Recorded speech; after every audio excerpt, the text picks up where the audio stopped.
সকলকে নমস্কার, আপনাদেরকে স্বাগত জানাই আমাদের চ্যানেলের জনকল্যাণ আপডেট। আজকের বিষয় ডিবিটি লিঙ্কের ব্যাপারে যে সমস্যাগুলি হচ্ছে সেই ব্যাপারে আমি কথা বলবো এবং কম্পিউটার স্ক্রিনের সাহায্যে খুব সুন্দরভাবে দেখিয়ে দেবো।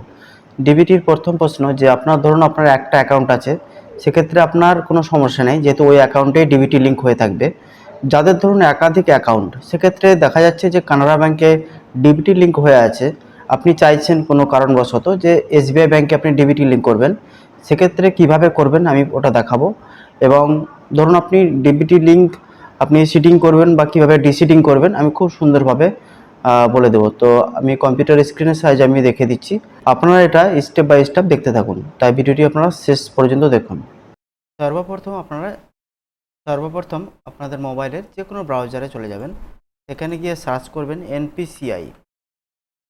এনপিসিআই লিখে সার্চ করবেন। সার্চ করার পরে দেখুন এরকম একটা ইন্টারফেস চলে আসবে, national payment corporation of India click করবেন। ক্লিক করার পরে দেখুন উপরে about NPCI customer business statics, তার মধ্যে কাস্টমারে ক্লিক করার পরে ভারত আধার সিডিং এনাবেলার বিএএসসি ক্লিক করবেন। তারপর দেখুন এরকম একটা ইন্টারফেস চলে আসবে। বাম দিকে দেখুন হোম, আধার সিডিং ডিসিডিং, অ্যাকাউন্ট ডিটেলস, আধার ম্যাপ স্ট্যাটাস, আধার ম্যাপিং হিস্টোরি। এর মধ্যে আপনি আধার ম্যাপ স্ট্যাটাস ক্লিক করবেন। সর্বপ্রথম দেখে নেবেন যে আপনার অ্যাকাউন্টটি ডিবিটি লিঙ্ক আছে কি না। আচ্ছা, আমি এখানে আধার নাম্বার দেব, তারপর আমি ক্যাপচা ইনপুট করব।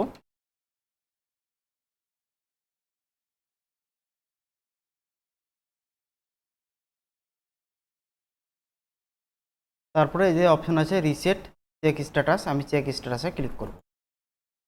তারপরে দেখুন আমার মোবাইলে কিন্তু ওটিপি সঙ্গে সঙ্গে চলে এসছে।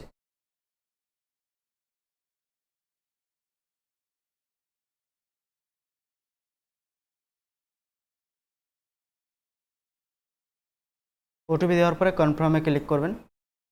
কনফার্মে ক্লিক করার পরে দেখুন খুব ডিটেলস সুন্দরভাবে দেখিয়ে দিয়েছে এনেবল ফর ডিবিটি, অর্থাৎ ডিবিটি লিঙ্ক আছে কোন ব্যাংকের সঙ্গে, সেটা হচ্ছে ওয়েস্ট বেঙ্গল গ্রামীণ ব্যাংক। আমি আমার যে ব্যাংক অ্যাকাউন্ট দুটি আছে, একটি ওয়েস্ট বেঙ্গল গ্রামীণ ব্যাংক এবং কানাড়া ব্যাংক।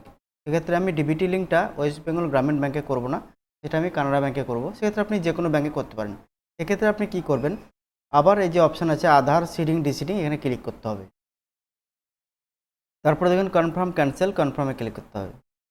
এরকম একটা অপশান এলো, আমি আবার আধার ইনপুট করব।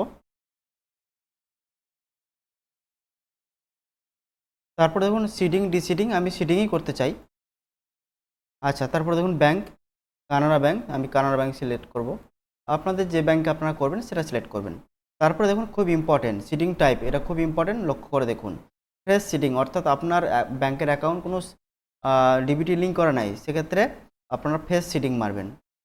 আর আপনার ধরুন একই ব্যাংকে দুটি অ্যাকাউন্ট আছে, সেটা কিভাবে, ধরুন আপনার মেন ব্যাংকে একটি অ্যাকাউন্ট আছে, শাখা ব্যাংকে একটি অ্যাকাউন্ট আছে।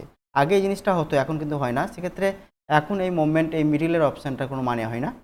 শেষের অপশানটা দেখুন ইম্পর্টেন্ট কি, সেটা হচ্ছে form on bank to other bank. ধরুন আমার ওয়েস্ট বেঙ্গল গ্রামীণ ব্যাংকে ডিবিটি লিঙ্ক করা আছে, আমি সেটা কিন্তু কানাড়া ব্যাংকে নিয়ে যাব, সেক্ষেত্রে আমি এখানেই ক্লিক করব।